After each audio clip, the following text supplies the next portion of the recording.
Her name is Esther. She saved an entire people from extermination, and she did it in the only book of the Hebrew Bible that never once names God. Not a prayer, not the law, not the divine name. So the question this story forces is not whether God is present, it's whether God is hidden. The empire stretched from India to Kush, 127 provinces, ruled from the winter palace at Susa. At its center sat a king the text calls Ahasuerus, the man most scholars identify with Xerxes I, though the book itself never uses that name. This was a world of spectacle. Scripture opens on a feast that ran 180 days, and then a banquet of 7 more, where the wine was poured into vessels of gold, and no 2 cups were alike. Power here was something you displayed. Somewhere in that empire lived a people far from home, Jews carried into exile generations before, living under a foreign crown in a land that was not theirs. Among them, a girl. But before we reach her, the throne shows us how it treats a queen. Her name was Vashti. When the king summoned her to appear before his drunken court, she refused. The text does not tell us why. Whether pride or dignity or something it simply declines to explain. What it tells us is what came next.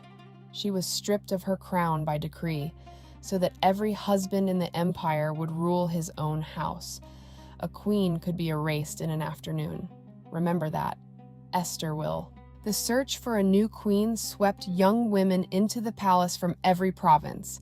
Among them, Hadassah, also called Esther, an orphan, raised by her older cousin Mordecai. Here the tradition tends to soften. We remember a pageant. The text describes something colder.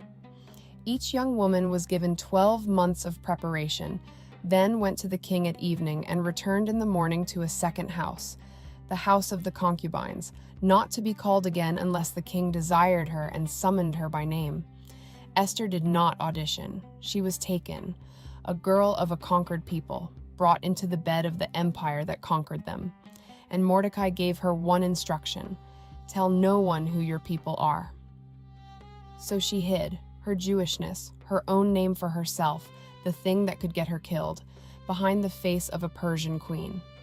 Hiddenness, for Esther, was not yet a theme. It was survival. Then the danger found her people. A noble named Haman rose to the king's right hand, and when Mordecai would not bow to him, Haman decided that killing one Jew was too small.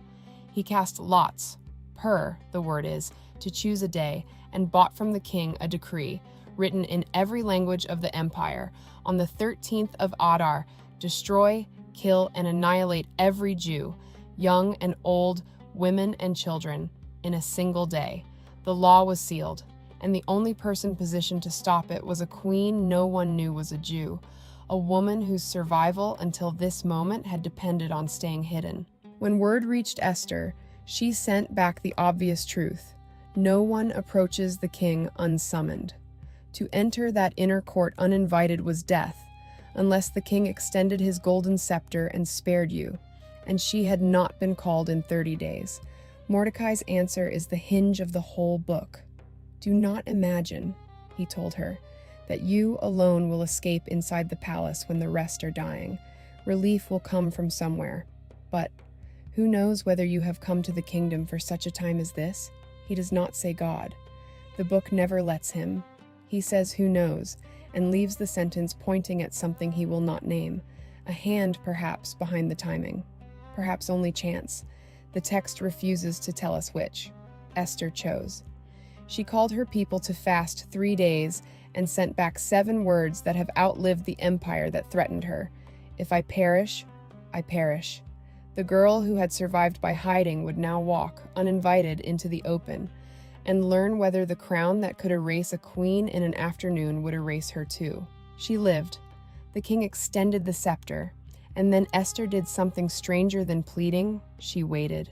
She invited the king and Haman to a banquet, and at that banquet invited them to a second. That night the king could not sleep. Of all the things that turn this story, it turns on that. A man lying awake. He called for the palace records to be read aloud, and in them stumbled onto an old entry. Years before, Mordecai had exposed a plot against the king's life and had never been rewarded. By morning, Haman, who had come to the palace that very hour to ask permission to hang Mordecai, was instead commanded to lead him through the city in royal honor. The reversal had begun, and no one had engineered it. At the second banquet, Esther finally stopped hiding. She named herself a Jew and named the man who wanted her people dead, sitting at her own table. Haman was hanged on the gallows he had built for Mordecai. The first decree could not be unwritten.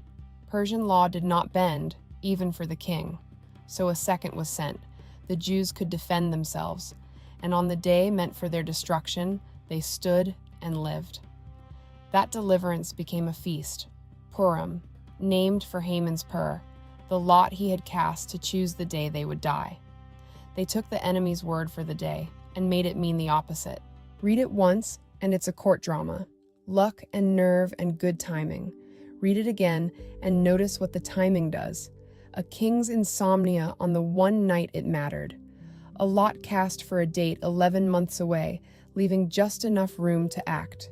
A queen already inside the palace before anyone knew they would need her there. The book never says these things were arranged. It simply lays them side by side and lets you decide what you are looking at. That is the book's method, and it is Esther's. She hid, and then she chose to be seen. And in the moment she stepped into the open, the hidden pattern behind the whole story stepped into the open with her. The woman is revealed.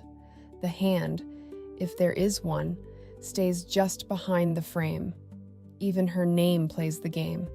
In Hebrew tradition, readers have long heard in Esther an echo of the word for hiding, a pun, not a definition.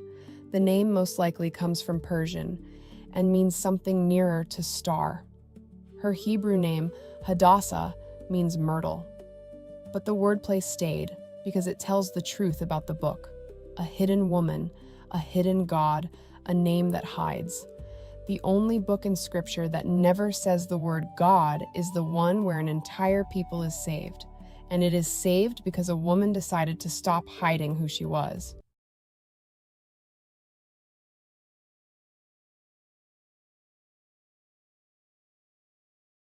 Esther is remembered as a queen. Strip away the crown, and what remains is a young woman of a conquered people, placed in a room she never asked to enter, who understood that being there might be the whole point. If this is the first name you have met on this channel, it is not the last. There is another woman who walked, uninvited and unarmed, toward a man with the power to kill her, and talked him out of a massacre. Her name was Abigail. Her story is next.